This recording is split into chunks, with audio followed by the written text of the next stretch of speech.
The distress signal. The deep space monitoring station orbiting Titan had never picked up anything unusual. Day after day, it listened to the endless silence of the cosmos, recording the usual background noise of stars, pulsars, and distant gamma-ray bursts. But then, on a night like any other, the silence was broken. Lieutenant Aaron Graves, a communications officer, was the first to notice the anomaly. His console flickered, displaying a strange waveform, something that didn't match any known patterns. At first, he thought it was a malfunction, just another glitch in the aging equipment. But when he isolated the signal and played it, his blood ran cold. It was a voice. Not a human voice, but something else. The words were distorted, the pitch unnatural, but the desperation in the tone was unmistakable. Help, anyone, help us, before it's too late. Aaron's fingers flew across the controls, recording and analyzing the signal. He ran it through translation algorithms, trying to make sense of it. The structure of the language was unfamiliar, but certain words stood out. Words like destruction, collapse, extinction. He didn't hesitate. He slammed his hand on the emergency alert button, sending a priority transmission back to Earth. Hours later, inside the UN Space Command headquarters on Earth, the message played again in a darkened conference room filled with military officers, scientists, and diplomats. The voice repeated its plea. Help, before it's too late. General Marcus Reed sat forward in his chair, his face unreadable. What do we know? Dr. Evelyn Carter, head of the Deep Space Research Division, adjusted her glasses. The signal is coming from a system approximately 40 light-years away. The source appears to be artificial, likely a spacefaring civilization. But here's the part that concerns me. She tapped on the holo display, zooming in on a star chart. The signal wasn't sent once. It's on a loop, repeating over and over, as if there's no one left to turn it off. A heavy silence filled the room. President Alina Vasquez broke it first. If they're advanced enough to send interstellar transmissions, why haven't we heard from them before? Dr. Carter hesitated. Maybe they didn't need to contact anyone before now. Maybe they never had a reason to be afraid. Until now. The president exhaled sharply. And now, they're asking us for help. A low murmur passed through the room. Earth had always assumed that if intelligent life existed elsewhere, they would be the ones to make first contact. The fact that another species was reaching out in desperation meant only one thing. Something terrible had happened. Admiral Chen leaned forward. What do we do? General Reed's voice was firm. We find out what the hell is going on. Within hours, Earth's most advanced deep space probes were redirected toward the source of the signal. Powerful telescopes scanned the region, searching for any signs of civilization. What they found only deepened the mystery. The system consisted of a single habitable planet orbiting a dying star. But there was something wrong. No lights, no space stations, no energy signatures. The planet was dark. Satellite images showed massive craters, unnatural geological scars, and structures that looked like the remains of entire cities, except they were completely abandoned. Dr. Carter studied the data with growing unease. This wasn't a war, she murmured. There's no debris from orbital battles, no signs of impact craters from weapons. It's like something erased them. The distress signal continued to play. Help us, before it's too late. But there was no one left to answer it. A week later, the first deep space reconnaissance ship was dispatched to the system. The U.S. Endeavour, a state-of-the-art exploration vessel, carried a crew of 50 and some of the best minds Earth had to offer. Their mission was clear: find out what happened. As they entered orbit around the planet, the crew watched in silence. The planet below looked lifeless, covered in dust storms and strange, jagged formations. It was clear that whatever civilization once thrived there was gone. Captain Ilias Mercer stood on the bridge, arms crossed. Scanned for any remaining life signs. The ship's A responded. No biological activity detected on the surface. However, there is something. A new signal appeared on the monitors. Faint, but present. "Another distress beacon," said Lieutenant Kwan. "This one is planetary." Captain Mercer frowned. "Location." A holographic map formed in front of them, marking a single point in the ruins of what appeared to be a massive city. Mercer turned to his crew. "Suit up. We're going down." As the shuttle descended, the landscape below became clearer. It wasn't just lifeless, it was wrong. Buildings were twisted, as if melted by some unimaginable force. Roads ended in massive, unnatural pits. And there were no remains, no bodies, no signs of life. The team landed near the distress beacon, stepping cautiously onto the surface. The air was thin, barely breathable. Dust coated everything. The beacon was old, its casing damaged but still functioning. As they approached, the signal changed. The voice was different this time, more urgent. "If you can hear this, you are already in danger. It is coming. It is watching." Static, then silence. A cold chill ran through the team. Mercer turned to Dr. Carter. "Shut it down." She hesitated. "Why?" "Because whoever sent that message might not be the only one listening." In orbit, aboard the U.S. Endeavour, alarms blared. "Sir," cried a young officer, "we have an unidentified object approaching from deep space. Fast." Admiral Chen leaned forward, his voice sharp. "What kind of object?" The officer's face was pale. "It's not a ship, sir. It's something else." The first warning had been sent, but the real nightmare was only beginning. The dust swirled in slow, unnatural patterns as the landing team moved cautiously through the ruins. Captain Elias Mercer led the way, his gloved hand resting near the holster of his sidearm.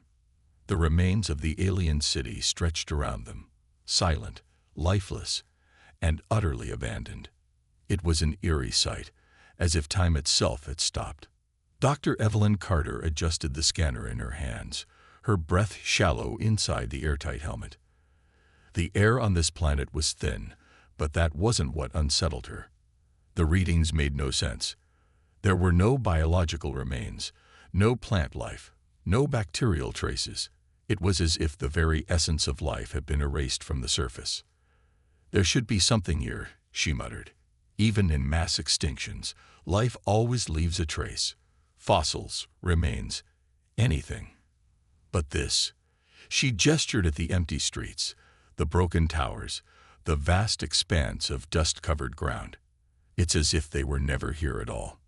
Lieutenant Kwan moved to one of the alien structures, its walls warped and cracked as if subjected to an intense energy blast. He ran his fingers over the material. It crumbled at his touch. "Captain, these buildings weren't just abandoned. They were dissolved." Mercer glanced around, his instincts screaming that something was very wrong. He turned to Kwan. "Give me a full structural analysis. If this planet was attacked, I want to know what kind of weapon could do this." As Kwan began scanning, Dr. Carter knelt beside the distress beacon they had discovered earlier. The device was old but functional, its casing covered in deep gashes that looked almost organic. A message had played when they arrived. A chilling warning. "If you can hear this, you are already in danger. It is coming. It is watching." Who had sent it? And more importantly, was it still here? The team fanned out, their movements careful, their weapons ready. The silence pressed down on them, thick and suffocating. It wasn't just an abandoned world. It felt like a graveyard. In orbit, aboard the U.S. Endeavour, alarms continued to blare. Admiral Chen leaned over the control panel, his face set in a grim expression. "What do we know about the approaching object?" The navigation officer's voice was tight with barely concealed tension. "Sir, it's moving at an incredible speed, far beyond conventional propulsion methods. No heat signature, no ion trail. It's just moving." Chen narrowed his eyes. "Put it on screen." The main display flickered to life, showing the dark void against the stars. Then something shifted. A disturbance, barely visible, like space itself was bending and twisting. Dr. Renaud, the lead astrophysicist, leaned in, his expression pale. That's not a ship. Chen's fingers tightened into a fist. Then what is it? Renaud hesitated before responding. A gravitational anomaly. Space itself is warping around it. The Admiral turned sharply. Are you telling me we're looking at a singularity? No, Renaud whispered. I'm saying we're looking at something that acts like one but moves with intent. A cold silence filled the room. Contact the landing team, Chen ordered. Get them off that planet now. On the surface, Captain Mercer's comm unit crackled to life. Captain, this is the Endeavor. We've got a situation up here. An unknown object is inbound. You need to evacuate immediately. Mercer didn't hesitate. Team, back to the shuttle. Now. Quan and Carter exchanged glances before sprinting toward the ship, their boots kicking up plumes of dust. The other crew members followed, their movements urgent. Whatever had happened to this planet, whatever had wiped out its inhabitants, was still unfolding. As they neared the shuttle, Dr. Carter's scanner emitted a sharp beep. She stopped in her tracks. Wait, I'm picking up something. Mercer turned, eyes narrowing. What? Carter adjusted the device. It's weak, but there's an energy source about 100 meters ahead. Underground. The captain hesitated. Every instinct told him to get off this planet. But if there was something left here, something that could explain the disaster, he couldn't leave without trying. Quan, Carter, with me. The rest, prep the shuttle for takeoff. The three of them moved swiftly through the ruins, following Carter's readings. They reached a collapsed structure, its entrance partially buried under debris. A strange metallic door lay beneath, sealed but flickering with a faint blue glow. This wasn't destroyed like the others, Quan observed. It's intact. Mercer ran his fingers over the surface. It was cold, unnaturally so. He reached for his emergency cutting tool, but before he could activate it, the door hissed open on its own. A narrow tunnel stretched below, dimly illuminated by pulsing blue lights. Quan tensed. Captain, I don't like this. Mercer took a breath, then stepped inside. We need answers. The three of them descended, their footsteps echoing in the silence. The walls were smooth, polished metal, completely untouched by whatever had ravaged the surface. It was as if this place had been preserved, hidden away. At the end of the corridor, they reached a chamber filled with strange, crystalline devices. In the center, a holographic console flickered to life, displaying an alien symbol. Carter's scanner translated it instantly. Final archive. The last warning. A chill ran through Mercer. Play it. A hologram shifted, and a figure appeared, a humanoid being with elongated limbs and deep-set, sorrowful eyes. Its voice was distorted, ancient, filled with dread. If you are hearing this, then you have found what remains of us. We were once many. We were once strong. But we called out into the void. And something answered. A hologram flickered, its image growing unstable. It did not come to conquer. It did not come to bargain. It came to erase. The figure's form shimmered as if breaking apart. It is still out there. It is still listening. And if you are here, if you have followed our signal, then it already knows about you. The hologram shut off. For a long moment, no one spoke. Then Quan exhaled, his voice barely above a whisper. We need to go. Now. On the Endeavor, alarms reached a deafening pitch. The anomaly was closer. Too close. Admiral Chen clenched his fists. Get them off the planet. A shadow passed over the observation window, a ripple in space itself. And for the first time, the crew realized. They weren't looking at an object. They were looking at a presence.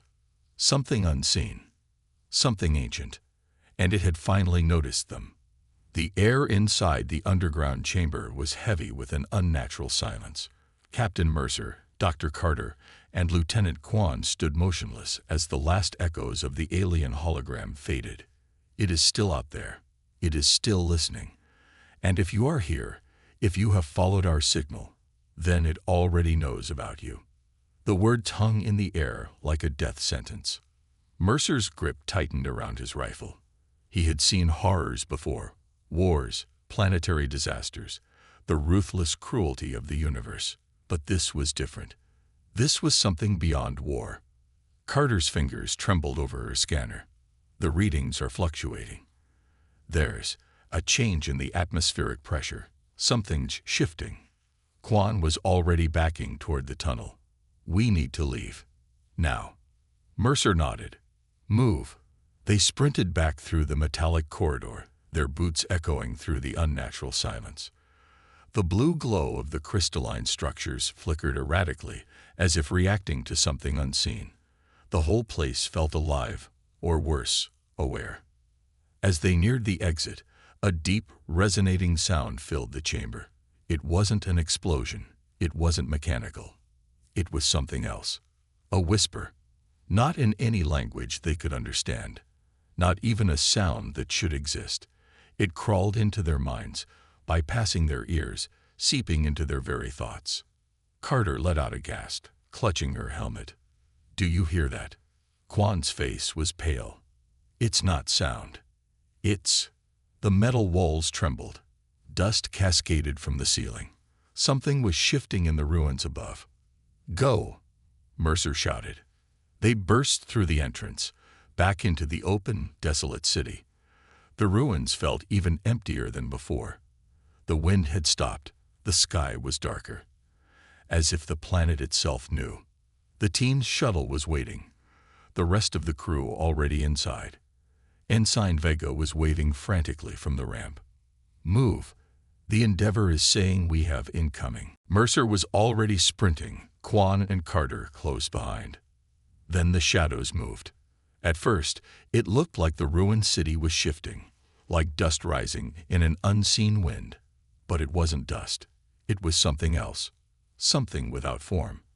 A void, darker than the absence of light. It slithered between the ruins, moving unnaturally, watching. Mercer turned just in time to see it reach. A tendril of black nothingness extended from the mass, streaking toward Carter.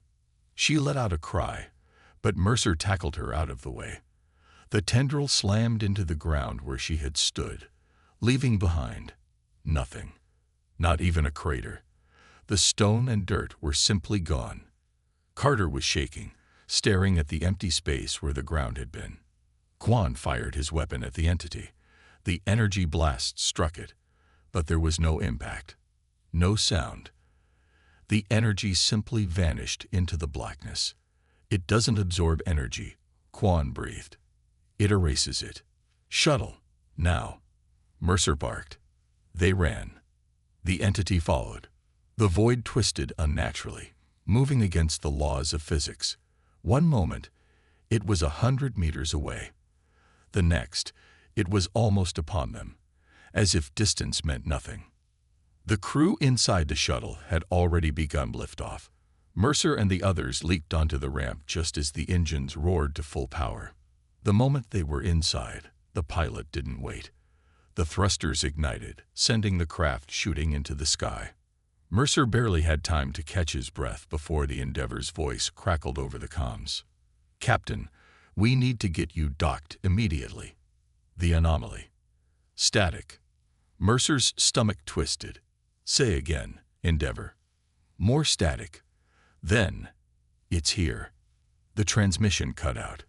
The shuttle rocketed upward, breaking through the atmosphere. The Endeavor loomed ahead, a beacon of safety.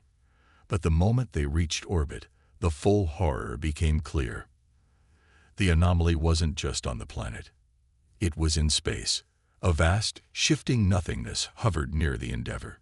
It had no form, no structure, yet it radiated a presence that defied logic. As the shuttle neared, the Endeavor's defense cannons fired. The rounds streaked toward the anomaly, only to vanish the instant they touched it. Then, something changed. The anomaly turned. Not physically, not in a way that could be measured, but they felt it. It had noticed them. Inside the shuttle, a deep, unnatural pressure settled over the crew. A weight on their chests, a whisper in their minds. A simple message, not in words, not in any comprehensible form, just understanding. You should not be here. And then, everything went black. Aboard the Endeavour, Admiral Chen watched in horror as the sensors flickered. The anomaly had expanded, swallowing the entire region of space where the shuttle had been. For a moment, nothing. Then, the shuttle reappeared. But something was wrong.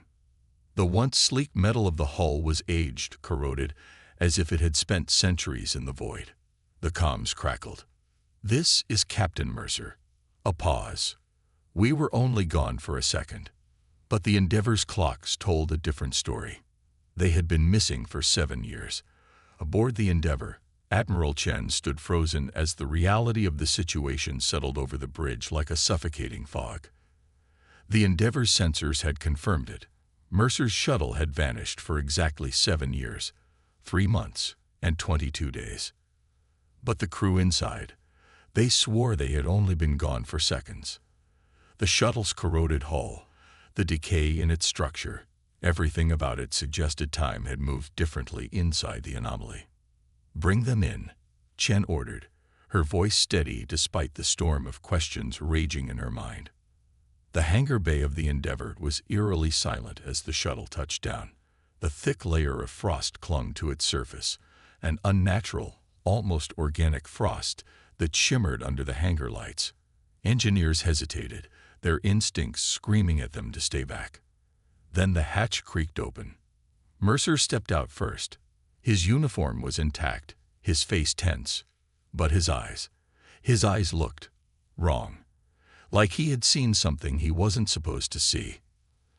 Dr. Carter and Lieutenant Quan followed, both pale, both silent. The other crew members hesitated at the threshold, their hands gripping the cold metal as if they were afraid to let go. "Captain," Admiral Chen greeted him carefully. Mercer's gaze locked onto her, and for a moment, she wasn't sure if he even recognized her. Then, slowly, he nodded. "Admiral." A long silence. Then, Chen spoke the question that weighed on everyone's mind. "Where were you?" Mercer's jaw clenched. He turned slightly, exchanging glances with Carter and Quan. Carter opened her mouth, then shut it. Quan simply shook his head. Finally, Mercer exhaled. His voice was hoarse. "We don't know." A cold chill ran through the room. "You disappeared for over 7 years," Chen pressed. "And you don't remember anything." Mercer shook his head. "We were in the shuttle. The anomaly turned toward us. Everything went dark. And then, we were back. No visions, no sensations. A pause. Then, Quan's voice, barely above a whisper. There was something." Chen stiffened. "What?" Quan swallowed. "It wasn't a place. It wasn't a time. It was just awareness. We weren't floating. We weren't falling. We just were." Carter hugged herself, shaking her head. There were voices, not words. Just feelings, like something was watching us, studying us, measuring us against something we couldn't understand. Mercer inhaled sharply. And then it spoke. Silence. Chen's heart pounded. What did it say? Mercer's next words were almost inaudible. "We made a mistake." The air in the hangar seemed to grow heavier. Carter's hands trembled. It wasn't a threat. It wasn't a warning. It was disappointment. Quan exhaled shakily, and then it let us go. Chen's fingers dug into her palm. Something about this felt wrong. The anomaly had taken them, held them, and then simply released them. No, this wasn't over. "Quarantine them," she ordered. "Full medical scans, psychological evaluation. And someone, scan that shuttle. I want to know if anything came back with them." As security escorted Mercer's team away, Chen turned toward the viewing window. The anomaly was still there, pulsing in the darkness like a wound in the fabric of reality, and she couldn't shake the feeling that it was still watching. Admiral Chen sat in the dimly lit command chamber, staring at the holographic display before her. Data scrolled rapidly, but none of it gave her the answer she wanted. Mercer's shuttle had returned after 7 years, yet to him and his crew, mere moments had passed. The medical scans were normal, too normal. No biological changes, no cellular aging, nothing to suggest they had been anywhere but the void of space. And yet, something was wrong. The anomaly still pulsed outside the Endeavor, as if it was waiting. A soft chime broke the silence. Dr. Carter stood at the entrance, a datapad clutched tightly in her hands. "You need to see this," she said. Chen gestured her forward. Carter placed the pad on the table, tapping the screen. It was a video recording from Mercer's shuttle. The footage flickered, grainy, distorted, as though reality itself had been stretched too thin. The shuttle's cockpit was visible, Mercer in the pilot's seat, Quan monitoring the instruments, Carter and the others strapped in. The anomaly loomed outside, a swirling mass of darkness that somehow absorbed the surrounding light. Then, something happened. The footage glitched, cutting to pure static. For nearly 7 minutes, nothing but distortion played. Then, without warning, the video resumed. Mercer and his crew were exactly as they had been before the anomaly swallowed them, except something was off. The lights inside the shuttle flickered erratically. Quan's hand hovered over the controls, but he was completely still. Carter's mouth was slightly open, frozen in a silent gasp. Then, the cockpit darkened. The audio feed crackled, and a voice, deep, resonant, layered, spoke. "The path you walk leads only to silence." Chen's breath caught. She glanced at Carter, who was visibly pale. The recording continued. Carter whispered, "Watch." The screen flickered again. The camera panned. No one had touched it. The shuttle's interior remained frozen, but the viewport now revealed something new. A structure, impossibly large, hidden deep within the anomaly. It wasn't metal. It wasn't stone. It was something alive, shifting, pulsing, like a creature too vast to comprehend. And at its center, symbols, words, not in any known language, yet somehow understood. The translation appeared on the screen. "You are not ready." A sharp, high-pitched screech filled the recording, making Carter wince. The screen flickered, static overwhelmed the feed. And then, the recording ended. Chen exhaled slowly. "What does this mean?" Carter shook her head. "We don't know. But whatever we encountered, it wasn't just watching. It was judging us." Silence settled between them. Then the ship's alarm blared. Chen immediately tapped her communicator. "Report." A frantic voice answered. "Admiral, the anomaly. It's changing." Chen and Carter rushed to the bridge. The anomaly was no longer pulsing. It was collapsing inward. Spirals of energy twisted inwards, as if space itself was reversing. Then, with a final, unnatural pulse, the anomaly vanished. Gone, as if it had never been there. Chen turned to Carter, whose face was unreadable. "Did we just pass, or did we fail?" Carter whispered the only answer that made sense. "I don't think we were ever meant to succeed." The silence that followed the disappearance of the anomaly was overwhelming. The entire fleet was on high alert, yet no one knew what to do. The sudden void left behind by the anomaly felt unnatural, like a hole in the very fabric of reality. The stars, which had seemed so close and vibrant, now looked distant and unreachable, as if the universe itself had retreated just beyond their reach. Admiral Chen stood at the command center, eyes fixed on the viewports. Her mind was clouded with doubt, and her hands trembled as they hovered over the ship's controls. She had seen many things in her career: alien life forms, unimaginable technologies, and phenomena that defied logic. But nothing like this. What had they just encountered? And more importantly, what had they left behind? The fleet remained eerily still in the vastness of space. The Endeavor, along with its sister ships, was now surrounded by a strange, uncomfortable calm. It was as if they were waiting for something to happen, yet not knowing what that something was. The anomaly's sudden disappearance felt like the calm before a storm, but no storm had come. "Admiral," Commander Lorne's voice broke through the quiet. "We've received a transmission from Earth." Chen's heart skipped a beat. Earth. It had been months since they last heard from home. She gave a sharp nod. "Put it through," she ordered, trying to steady her nerves. A few moments later, the screen flickered to life, and a familiar face appeared. General Rivas, a high-ranking officer from Earth's command. He looked older, his face drawn, and his eyes were heavy with concern. "Admiral, it's good to see you again," Rivas said, his voice strained. "I wish the circumstances were better." Chen raised an eyebrow. "What's happened, General?" Rivas took a deep breath. "We've been tracking the anomaly from our side. We didn't know what it was at first, but we now understand it was more than just a natural phenomenon. It's a warning." "A warning?" Chen echoed, her voice sharp. "From who?" Rivas hesitated. "We don't know for sure. We've been receiving strange signals, fragments of messages we can't fully interpret. But one thing is clear, we are being watched." Chen clenched her fists. "Watched? By who?" "I wish we had answers, Admiral. All we know is that the anomaly you encountered was a form of communication. Something was speaking to you. And when you disappeared into it, you left a mark, a trail. And now we're beginning to see the consequences."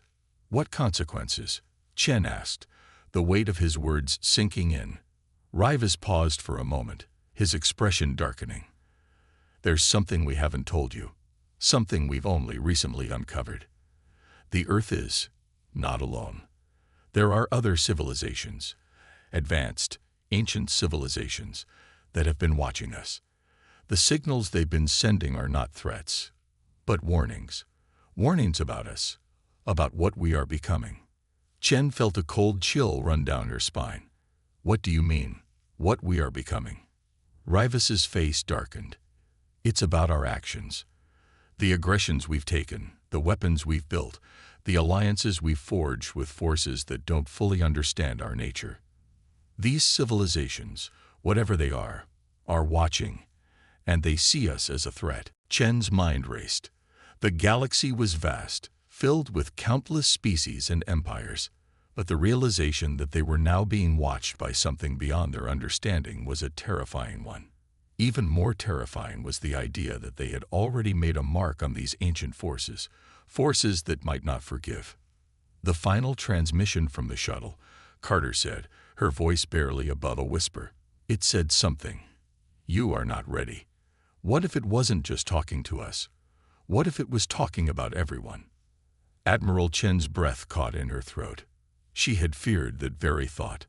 Had their mission to explore the unknown led them into a web of unseen consequences?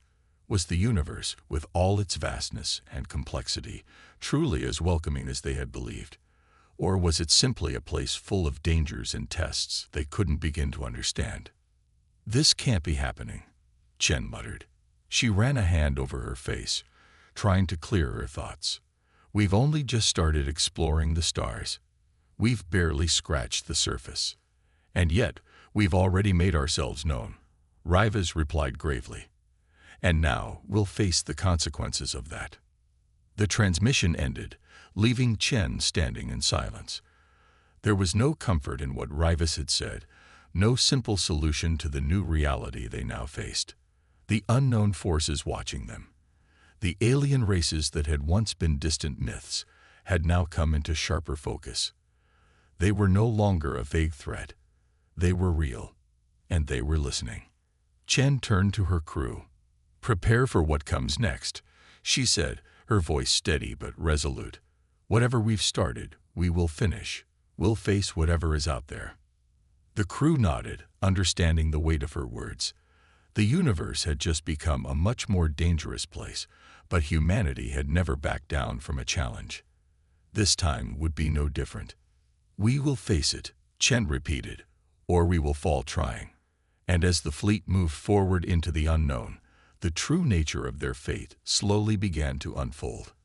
The vast emptiness of space stretched on, but it no longer felt like an endless void. There was a weight to it now, a presence that lingered even in the absence of sound. The fleet, once filled with the hum of activity and communication, had become strangely quiet. The crew moved through their routines, but there was a tension in the air, a feeling that something monumental was about to unfold, though no one knew exactly when or how. Admiral Chen stood on the bridge of the Endeavour, staring out into the infinite blackness. The stars, once her guide through the endless reaches of space, now felt distant and cold, like ancient beacons from a time long past.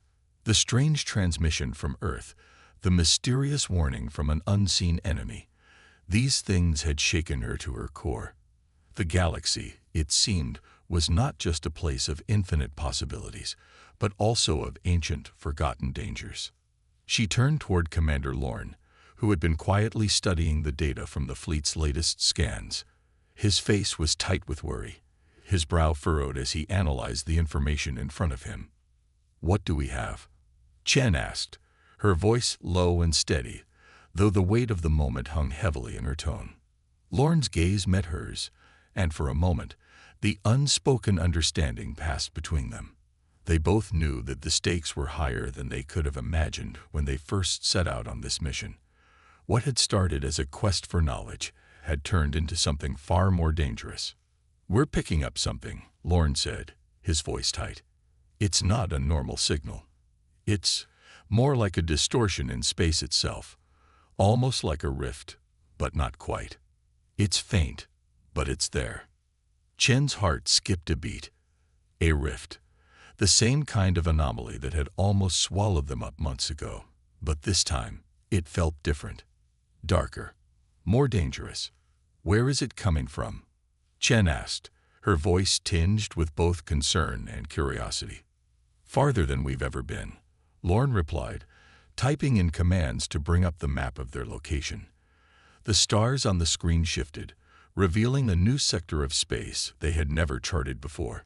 "It's at the edge of known space, close to the coordinates we mapped earlier, the ones we thought were a dead zone. The readings are impossible to fully interpret, but it seems like it's pulling us in."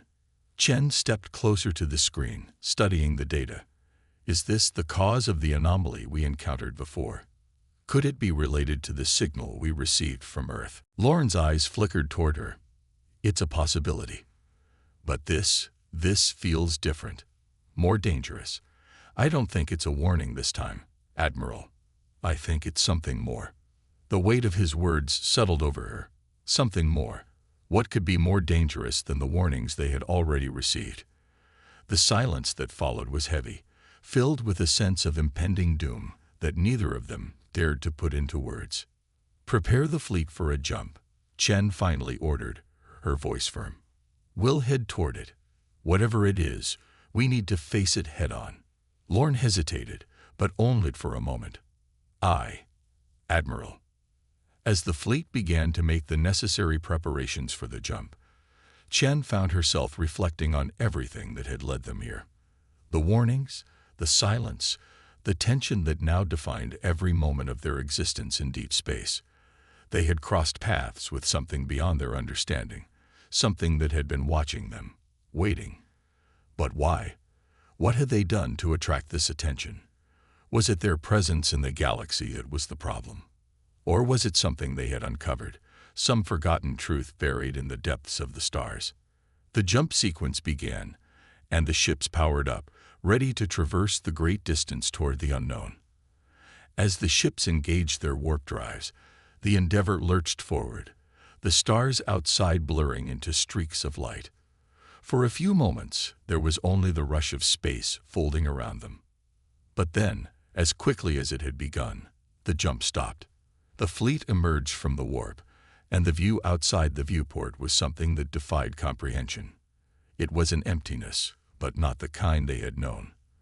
There was no light, no stars, just an expanse of blackness that seemed to swallow up everything around them. The distortion they had detected was now a visible presence, an unnatural gap in the fabric of space itself. It was as if they had stumbled upon a part of the universe that shouldn't exist, an area where the normal rules of physics no longer applied. "What is this place?" Lorne whispered, his voice filled with awe and dread. Chen stood motionless, her mind racing. It was clear now that this wasn't just another anomaly. It wasn't a phenomenon they could study or learn from. This was something that had been here long before they ever arrived. Something ancient. Something alive. "It's not a place," Chen finally said, her voice steady but tinged with disbelief. "It's a warning." The ship slowly moved closer to the center of the distortion. The blackness seemed to pulse, a faint ripple in the air. Suddenly, a new signal pierced through the silence, a harsh, shrill tone that echoed across the ships. It was a message, but it was unlike anything they had ever encountered. It was as if the very fabric of space itself was speaking.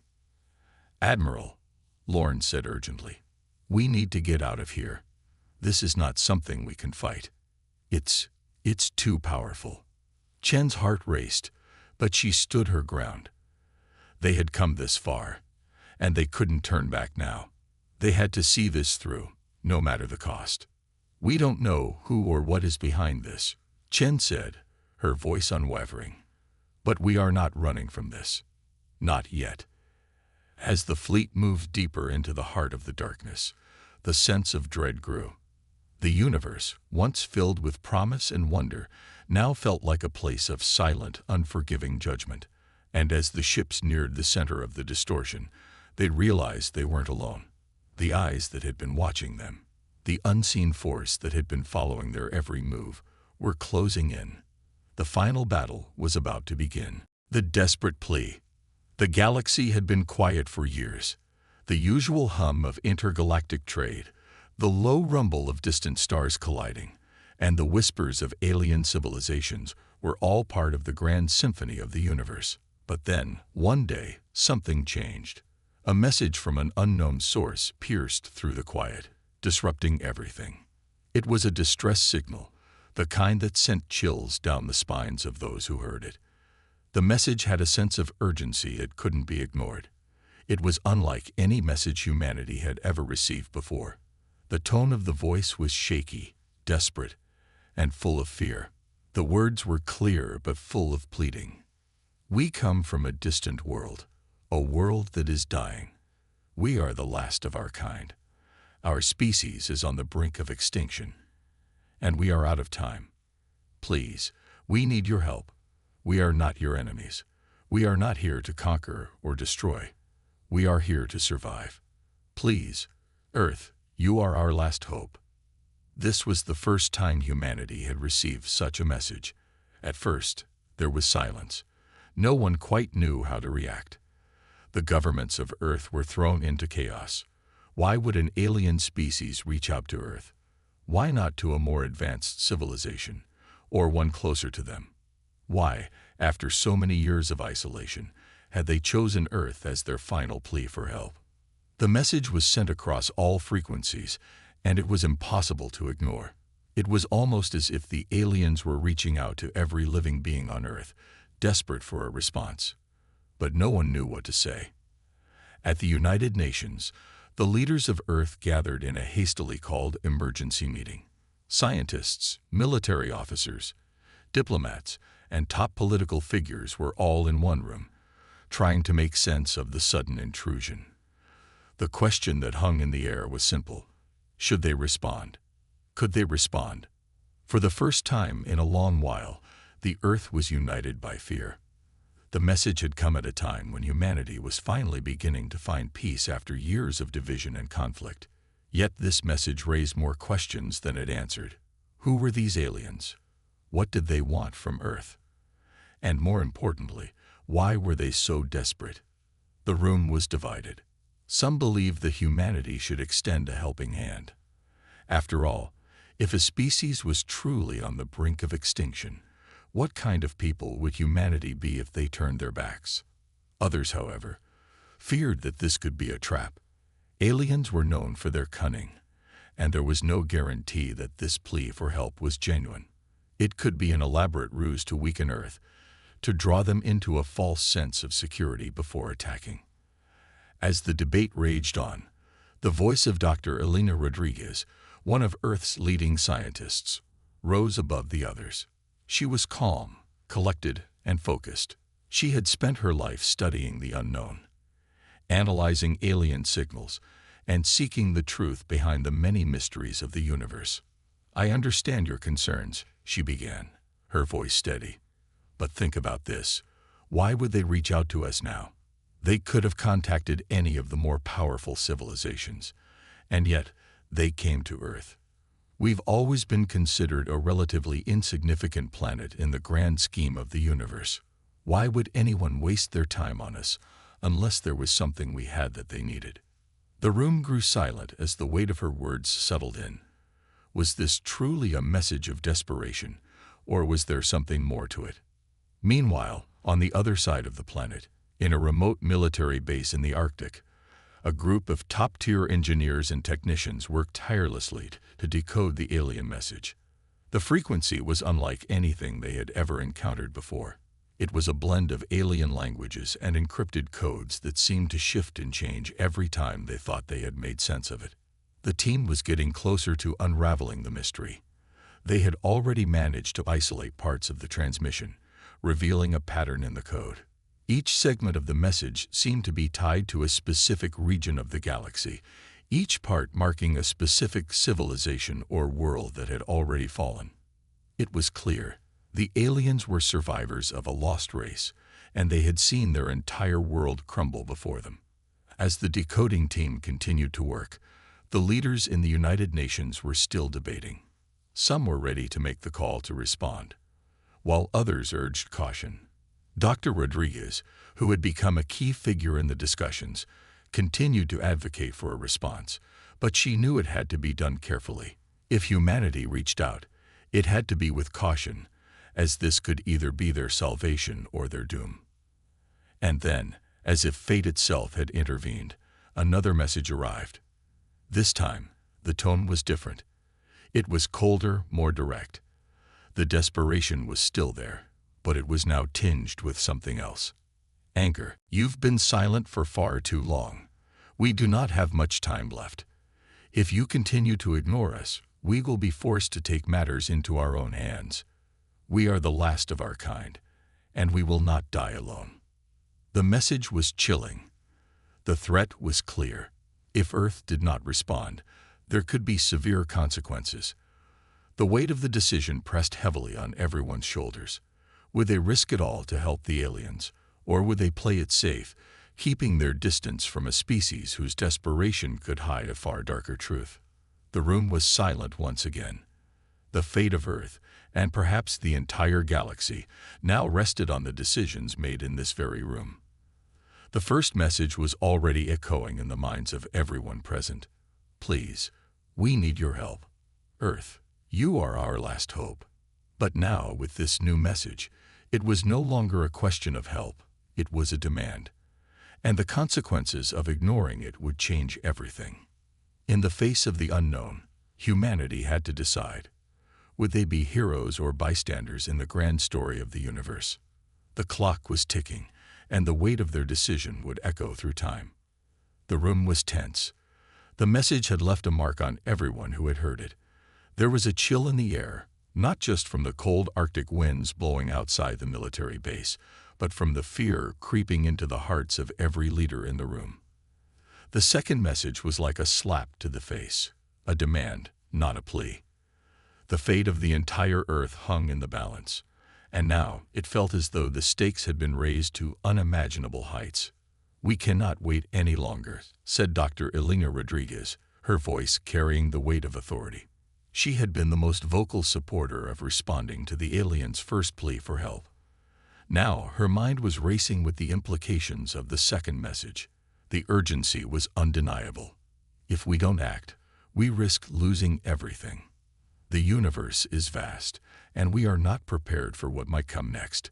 We need to respond immediately. The debate in the United Nations had grown more heated with each passing hour. Some leaders were adamant about responding, convinced that this could be a turning point for humanity. Others, however, were cautious, fearing the unknown and the potential dangers that came with making contact with a species so desperate. Could they trust the aliens? Or was this all a trick to manipulate Earth into doing their bidding?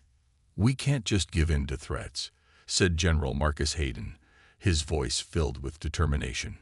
"We need to stand strong. If they want our help, they need to prove that they are worth our trust.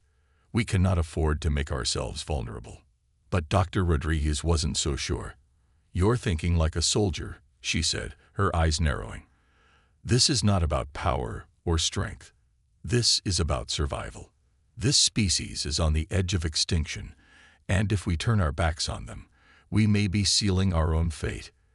If they truly are the last of their kind, then we could be facing something much worse than we can imagine."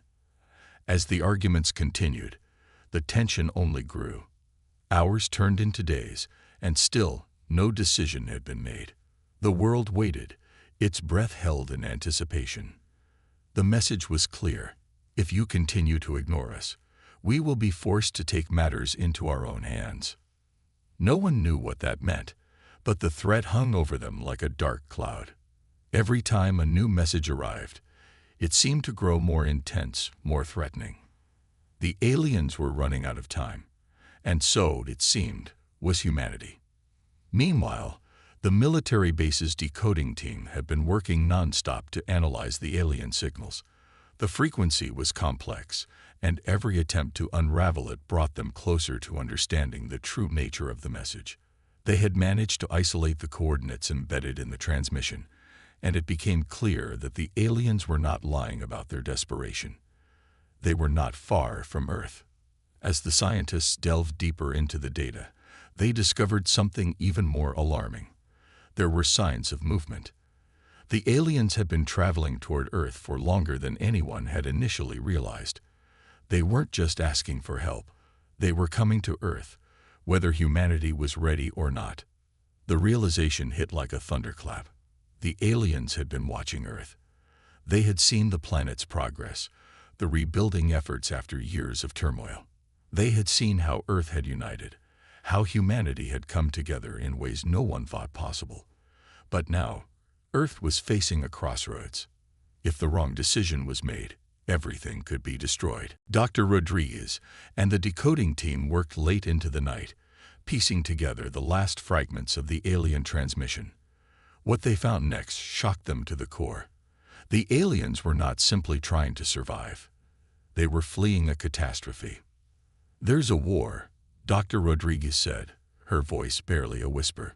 "The aliens, their entire civilization is being wiped out by something far more dangerous than we could imagine." The rest of the team fell silent. There were no more words to say. The pieces were falling into place, and the true gravity of the situation was becoming clear. The aliens were not just survivors, they were refugees fleeing for their lives. Whatever had destroyed their homeworld was now hunting them down, and Earth was the last stop on their journey. "We have no choice," Dr. Rodriguez said, turning to face the room. "We must respond. We have to help them, or we could be next." The message was sent again, this time with a carefully crafted reply. "We hear you," the message began, "and we are ready to listen. Tell us what you need." It was the most difficult decision humanity had ever faced. The response was not without its risks. No one knew what the aliens were capable of, or what they might ask of Earth. But the reality was clear. If Earth did not act, it could be the end of humanity. The transmission was sent, and the Earth held its breath. For the first time in history, humanity had extended a hand to the unknown. The universe was vast, and the dangers lurking in the dark corners of space were still unknown. But now, there was hope. Hope that, together, they could survive. The countdown had begun. The response had been sent, and all that remained was to wait for the aliens' answer. The fate of the Earth was no longer in the hands of humanity alone. The world was on edge. A tense silence had descended across the globe since the message was sent. Leaders from every nation were anxiously awaiting a response. The fate of humanity seemed to hang by a thread, and no one could truly comprehend the magnitude of what was about to happen. For years, Earth had been isolated from the vast universe, unaware of the dangers lurking in the shadows of space. Now, it seemed, those shadows were about to collide with reality. The clock ticked, the world holding its breath. The aliens' reply had not come immediately, leaving humanity to wonder what might be taking so long. Were they preparing to strike? Were they planning an invasion? Or had the plea for help been in vain? In the meantime, Dr. Elena Rodriguez, who had spearheaded Earth's response, was consumed by a growing sense of unease. Her thoughts raced, and her mind struggled to keep up with the enormity of the situation. She had spent years researching extraterrestrial life, and now she was on the verge of making history, or watching everything fall apart. It was then that the world saw it. A massive object appeared in Earth's orbit, its size and structure unlike anything humanity had ever witnessed. It wasn't like a spaceship, nor was it an alien vessel as the world had imagined. It was something far more ominous. It had the shape of an ancient, broken relic, as though it had traveled across the cosmos for eons. Its surface was worn, marked by years of cosmic battles and harsh conditions. And it was big, larger than anything in Earth's history. The world watched in stunned silence as the massive object slowly drifted closer to the planet. It seemed to be powered by a strange energy, faintly glowing with an eerie blue hue. It was too close for comfort. Military forces around the world scrambled, but they were no match for the alien vessel, whose technology was far beyond anything humanity had ever dreamed of. "We're not prepared for this," General Marcus Hayden muttered, watching the screens from his command center. "No one is."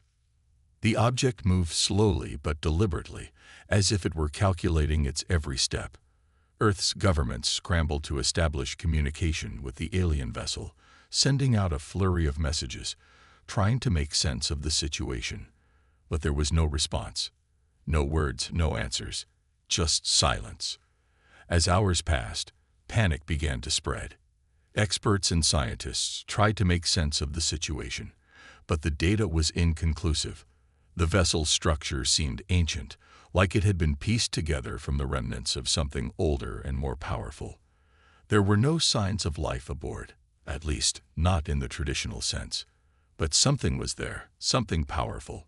It was clear that this ship was not a simple transport vessel.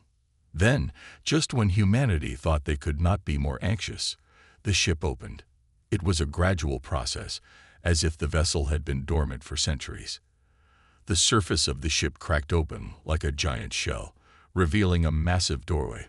The world held its breath, unsure of what would emerge. Dr. Rodriguez and her team of scientists watched, their faces illuminated by the cold glow of their monitors. "This is it," Dr. Rodriguez whispered. "This is the moment we've been waiting for." From the opening emerged a group of beings unlike anything humanity had ever imagined. They were tall and thin, with elongated features and skin that shimmered like the surface of water. Their eyes were large, too large to be human, and they seemed to radiate an intelligence far beyond anything Earth had known. But they were not alone. Behind them, a more terrifying figure emerged, one that seemed to command the others. Its form was darker, cloaked in an aura of mystery, and it exuded a presence that sent a chill down the spine of anyone who witnessed it. The world was paralyzed. The sight of these beings was not the grand revelation people had hoped for. They were not here to trade knowledge or offer peace. They were here for something else, something darker. "We've made contact," Dr. Rodriguez said, her voice trembling with a mixture of awe and fear. "But what do they want?" It wasn't until the lead alien being stepped forward that humanity finally got its answer. It was a voice unlike any the world had heard before, deep, resonant, and somehow otherworldly. It was a sound that seemed to reach into the very soul of those who listened. "You have made the right choice," the alien said. "But now you must understand, this is not a gift. This is a warning." The words reverberated through the minds of every person on Earth who had access to the transmission. They weren't sure how the aliens' words had traveled so far so quickly, but they felt as though they had been spoken directly into their hearts. The weight of what was said was unbearable. It was as though the universe itself had paused for a moment, holding its breath, waiting for the next move. "You will help us," the alien continued, "but you must first understand the consequences. What we have faced, you will soon face as well. The darkness that consumed us is coming. And if you are not prepared, it will consume you too." The message was clear, though its meaning was shrouded in mystery. The terror that had plagued the alien species was coming for Earth as well. And now, the planet had to face the consequences of that terrifying truth. The silence that followed was deafening.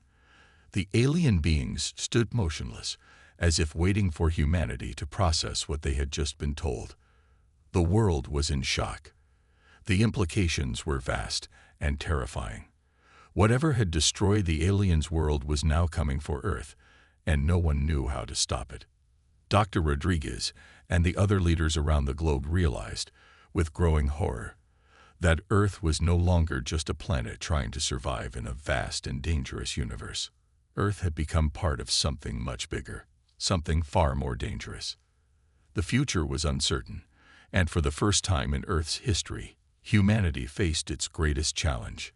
Would they be able to rise to the occasion, or would they fall like so many civilizations before them?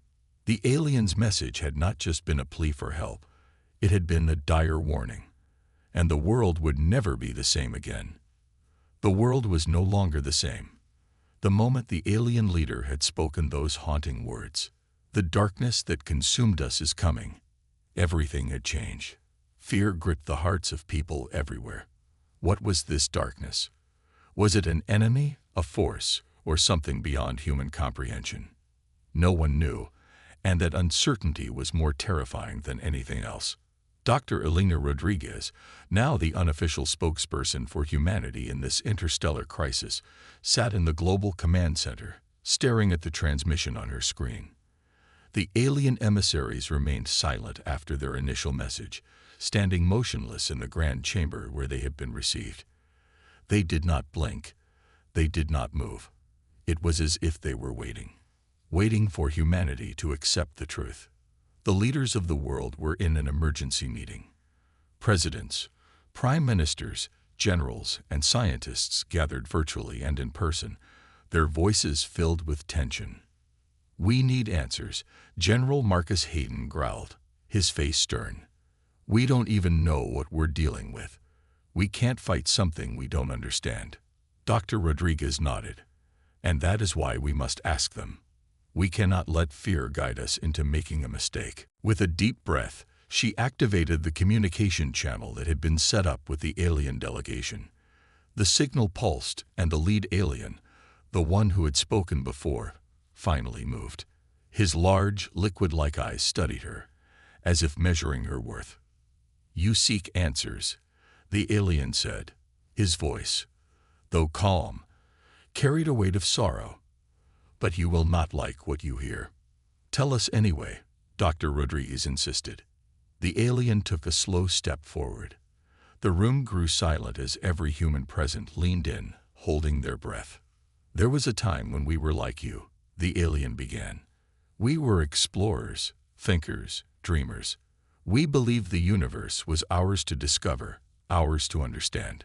And so, we reached beyond our world. We built great cities, mastered technology beyond your imagination. We created wonders." His voice darkened. "But we were blind." A cold chill ran through Dr. Rodriguez. Blind to what? The alien's gaze hardened. To what lurked in the void between the stars? To the thing that was always watching, always waiting. "We called it the Harbinger. But it is not a name. It is a warning." The room was deathly still. "The Harbinger," General Hayden repeated. "What is it?" The alien did not answer immediately. Instead, he turned his gaze to the massive screen displaying the stars above Earth. "It has no single form, no shape you would recognize. It is not a fleet, nor an empire. It is a force, a consuming tide. It does not conquer planets. It erases them. A stunned silence followed. Dr. Rodriguez could feel the weight of the alien's words pressing down on her. She glanced at the world leaders on her screen. Some were pale, others grim, but all were terrified. "You're saying this Harbinger destroyed your civilization?" she asked carefully. The alien nodded. "We thought we could fight it. We were wrong. We thought we could hide. We were wrong. And now, after eons of running, we are here. The last of our kind. We came to you not to seek refuge, but to warn you." Dr. Rodriguez swallowed hard. "Warn us of what?" The alien leader's eyes seemed to darken. "That it has already noticed you." The words hit like a thunderclap. A murmur of fear rippled through the command center. People exchanged nervous glances. The weight of the revelation settled like an iron chain around their necks. "How do you know?" Dr. Rodriguez asked, her voice barely above a whisper. "Because we led it to you." The shock was immediate. The room erupted in shouts of disbelief and anger. General Hayden slammed his fist on the table. "You brought this thing to our doorstep." The alien leader did not flinch. "We had no choice." The other aliens behind him stood still, their expressions unreadable. They knew they had just admitted to dooming another civilization. Dr. Rodriguez struggled to process what she had just heard. "So you came here to escape it?" "No," the alien said. "We came here because you are different." "Different how?" The alien finally looked directly at her. "Because you are the only species we have ever seen that has survived every war it has waged. The only species that refuses to surrender. The only species that defies the inevitable." Dr. Rodriguez frowned. "You're saying you believe we can stop it?" The alien leader exhaled, a sound almost like sorrow. "We do not know, but if there is any chance, it lies with you." A heavy silence followed. The meaning of the alien's words sank in. Humanity had always been resilient. They had endured wars, plagues, disasters. They had fought against impossible odds and survived. But this was something beyond any war they had ever known. General Hayden spoke, his voice like steel. "If what you're saying is true, then we need to prepare." Dr. Rodriguez turned to him. "But how? We don't even know what we're up against." The alien leader straightened. "We do, and we will show you."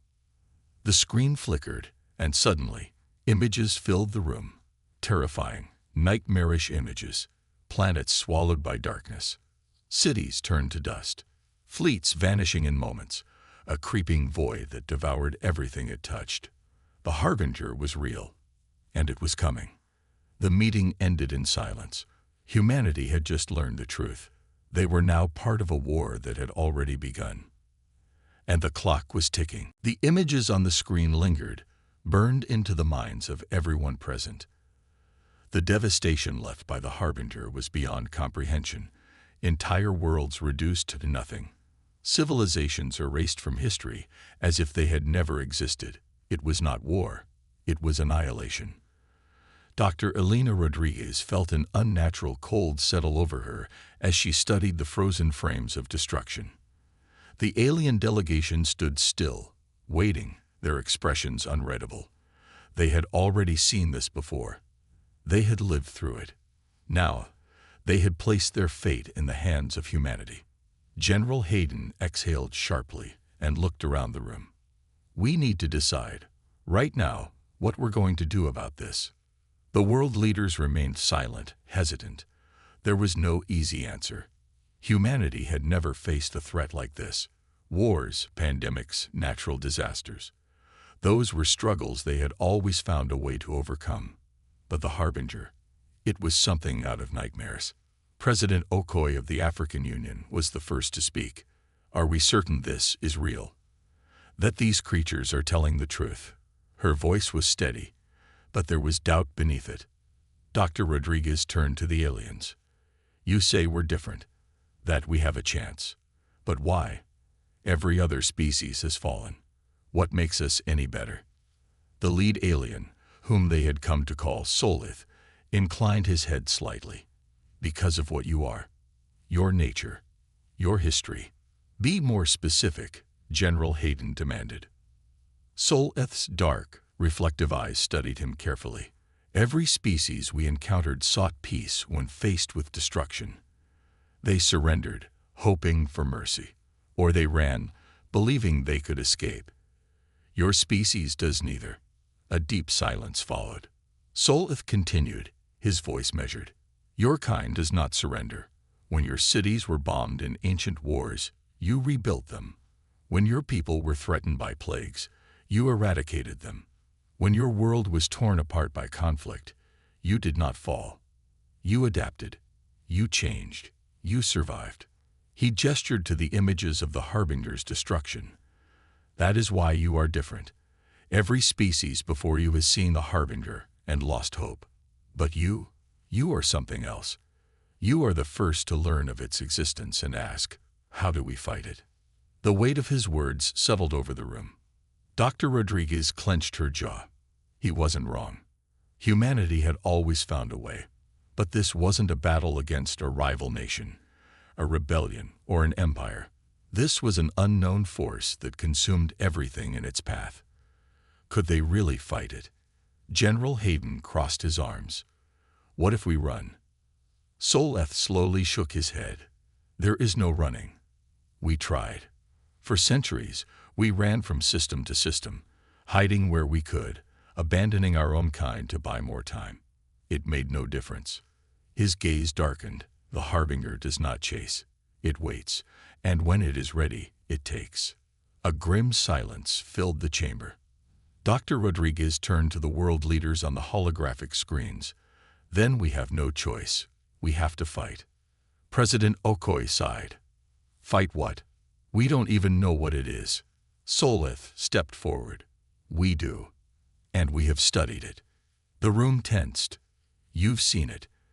Dr. Rodriguez asked cautiously. Solith hesitated. No one has ever seen its true form, only its manifestations, its shadows. General Hayden narrowed his eyes. Explain. The alien gestured to the display. The images of planetary destruction vanish, replaced by something else, something worse. The first image was of a sky turning black, not from night, but from something darker than night itself. The second showed ships, massive and ancient, appearing from nowhere, their structures shifting and unnatural, as if they were barely real. The third image was of a planet's surface, where massive, jagged constructs had grown out of the ground like infected wombs. This is what comes first, Solith said. It does not attack as you would expect. It does not send armies or fleets in the way you understand war. It infiltrates. It corrupts. It bends reality to its will. Dr. Rodriguez swallowed. And after that, the screen flickered. The images changed again. The final frame was of a dead world. Gray, lifeless, hollow. Not destroyed, not burned, just gone. As if nothing had ever lived there. This is what is left, Solith said softly. The weight of his words settled like a storm cloud over the room. General Hayden exhaled. How long? Solith hesitated, then said, We do not know. The Harbinger does not strike at random. It chooses when and where it acts. But now that we are here, now that you have seen these images, it may already be too late. A quiet horror spread through the command center. Dr. Rodriguez looked around at the people in the room. Scientists, military officials, government leaders. Every one of them had been forced to accept something terrifying. The war had already begun. She straightened her back. Then we prepare. We do what we've always done. We survive. General Hayden nodded. We'll need weapons. Defenses. We need to find its weaknesses. President Okoye clenched her fists. If we fight together. The whole world. No divisions. The leaders exchanged glances. There had never been true global unity before. There had always been borders, conflicts, rivalries. But now, none of that mattered. Humanity stood at the edge of extinction. Their only hope was to stand together. Dr. Rodriguez turned back to Solith. You said you studied it. Tell us everything. Every pattern, every weakness, every fragment of information. Solith gave a slow nod. We will. But understand this, humans. His dark eyes locked onto hers. The Harbinger cannot be reasoned with. It cannot be stopped by negotiation or surrender. It does not care for conquest or domination. His voice dropped lower, almost a whisper. It only knows one thing. Dr. Rodriguez's breath caught in her throat. And what is that? Soleth's expression was grim. To consume. A cold silence followed. And for the first time in history, humanity realized that the fight ahead was not just for survival. It was against an enemy that had never lost. The meeting chamber was silent, the weight of Soleth's final words pressing down on everyone like a heavy storm. To consume. The Harbinger did not conquer, negotiate, or leave survivors. It simply erased. Dr. Elena Rodriguez stared at the images still hovering in the air before them. Dead planets. Twisted structures that had once been thriving cities. Ships that had turned into hollow shells before they even had a chance to fight back. General Hayden broke the silence. His voice was like steel. Then we fight. President Okoye exhaled sharply. Fight what? A shadow. A force we don't even understand. Soleth spoke again, his tone measured. You do not need to understand it to fight it.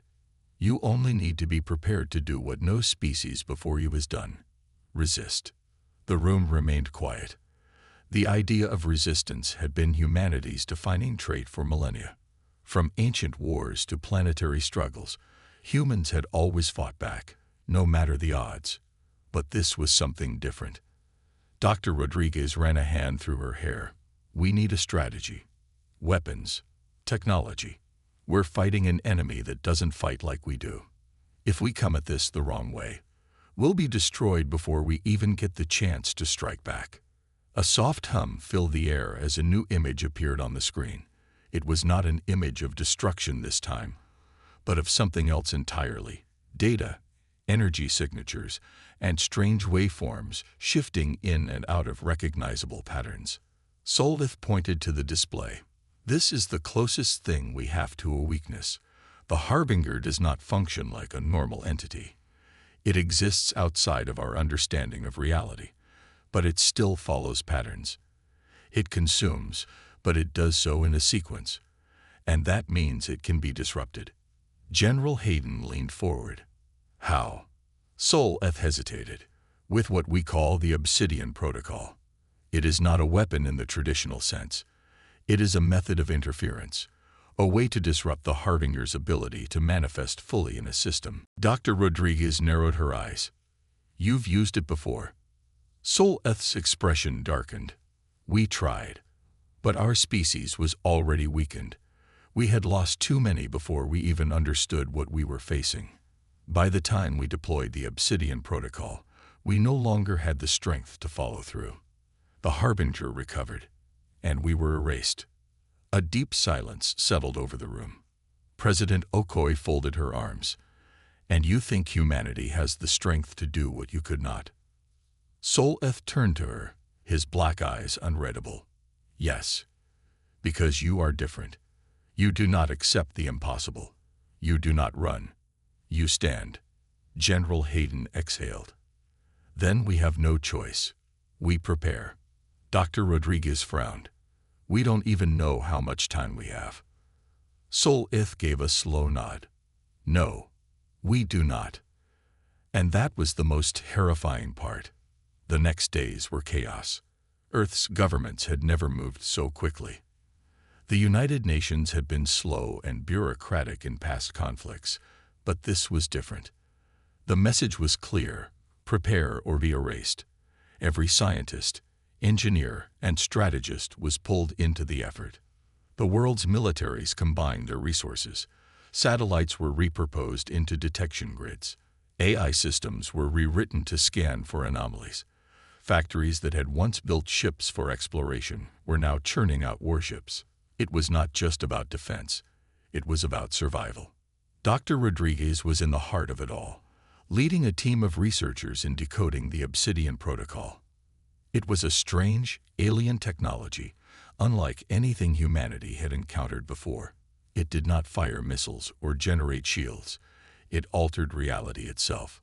She barely slept. None of them did. The weight of the universe's destruction sat on their shoulders. They had to succeed. General Hayden oversaw the military preparations. Earth's orbital defenses were strengthened, and warships were equipped with prototype energy-disrupting weapons. They didn't know if they would work, but they had no other choice. Then, the first warning came. It was subtle at first. A distortion on the far edge of the solar system, a ripple in space, detected by long-range telescopes. At first, it seemed like an error in the system, data corruption. But when the same anomaly repeated itself, the truth became undeniable. The Harbinger was coming. General Hayden stood in the war room, watching the display. The distortion was growing, stretching toward the inner system. There were no ships, no fleet formations, nothing that resembled an attack. It was just a presence, a shift in reality itself. Dr. Rodriguez entered, exhaustion visible on her face. "We've finished the first test runs of the Obsidian Protocol." Hayden turned to her. "Does it work?" She hesitated. "In theory, yes. But we don't know if it will be enough." He exhaled. "Then we test it in the only way that matters." They didn't have time for more trials. They had to act. As Earth's warships took position, humanity faced the greatest threat in its history. The enemy was unlike anything they had fought before. There were no battle lines, no diplomacy, no surrender. Only survival. And the fight was about to begin. The void of space trembled. The distortion at the edge of the solar system had grown into something monstrous, an ever-expanding abyss that devoured light and matter alike. Instruments failed to describe it accurately. The Harbinger had arrived. Humanity stood at the precipice of annihilation. The war room was silent as the anomaly twisted and pulsed on the screen. It was unlike any enemy ever faced, a force beyond comprehension. Earth's fleet was positioned in high orbit, hundreds of ships standing as the last barrier between survival and extinction. General Hayden's voice cut through the tension. "All ships, stand by. We hold the line here." Dr. Elena Rodriguez was at the command center, monitoring the Obsidian Protocol. Her fingers flew across the console, running final diagnostics. The alien device was Earth's only chance. If it failed, there would be no second attempt. A new alert flashed on the screen. "Something's forming," Rodriguez muttered. The space around the anomaly cracked. Dark tendrils spread outward, coiling like hungry predators. A wave of unreadable energy pulsed from the heart of the disturbance, swallowing a distant asteroid belt. The celestial bodies simply ceased to exist. No debris, no explosion, just nothing. President Okoye's voice was firm but grim. "We engage now. There will be no retreat." The first wave of human warships advanced. Energy weapons fired in perfect synchronization, streaks of light lancing toward the anomaly. The moment the beams made contact, the distortion flickered. Space itself seemed to ripple, rejecting the attack. And then the Harbinger struck back. A pulse of absolute silence washed over the battlefield. Ships that had existed a moment ago became empty husks, lifeless and still. Their crews were gone. No screams, no last words, just eerie silence. Hayden clenched his jaw. "All units, evasive maneuvers. Do not let it lock onto you." But how could they avoid something that didn't play by the rules of reality? Rodriguez's voice broke through the chaos. "We have one shot at this. The Obsidian Protocol is online." Okoye nodded. "Deploy it. Now." The device activated. A low-frequency hum vibrated through every ship in the fleet. The distortion at the heart of the anomaly twisted violently as unseen forces clashed. The Harbinger recoiled, its dark tendrils snapping back. For the first time, it hesitated. Rodriguez's eyes widened. It's working. We're disrupting its manifestation. But it wasn't over. The Harbinger adapted. It pushed against the interference, warping reality to stabilize itself. It was fighting back. Hayden's voice was steady. All remaining ships focus fire on the anomaly. We force it into full destabilization, or we lose everything. Humanity's fleet fired as one. Energy beams, missiles, and kinetic rounds all converged on the anomaly's core. The Obsidian Protocol amplified the disruption, sending feedback loops into the entity itself. The Harbinger began to unravel. The silence that had consumed entire civilizations was now turning on itself.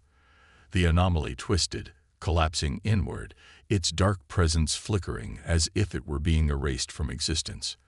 The battle was not just physical. It was a war of forces beyond comprehension. Rodriguez's console blared warnings. Energy levels are spiking. It's destabilizing completely. The Harbinger let out one final deafening pulse. And then it was gone. The void was empty once more. The silence remained, but this time it was the stillness of victory. The last remnants of the anomaly faded, leaving only the scattered wreckage of human warships. President Okoye let out a breath she hadn't realized she was holding. Did we? Rodriguez stared at the readings. It's gone. A long pause filled the war room. Then Hayden gave the order. All remaining ships begin recovery efforts. We count the living. We honor the fallen. Humanity had done the impossible. They had not just resisted. They had destroyed a force that had erased entire civilizations. The Harbinger was no more. But Rodriguez's mind was restless. She looked at the data scrolling across her screen. The Harbinger had been an unstoppable entity for millennia. It had consumed countless worlds. And yet, for the first time, it had been defeated.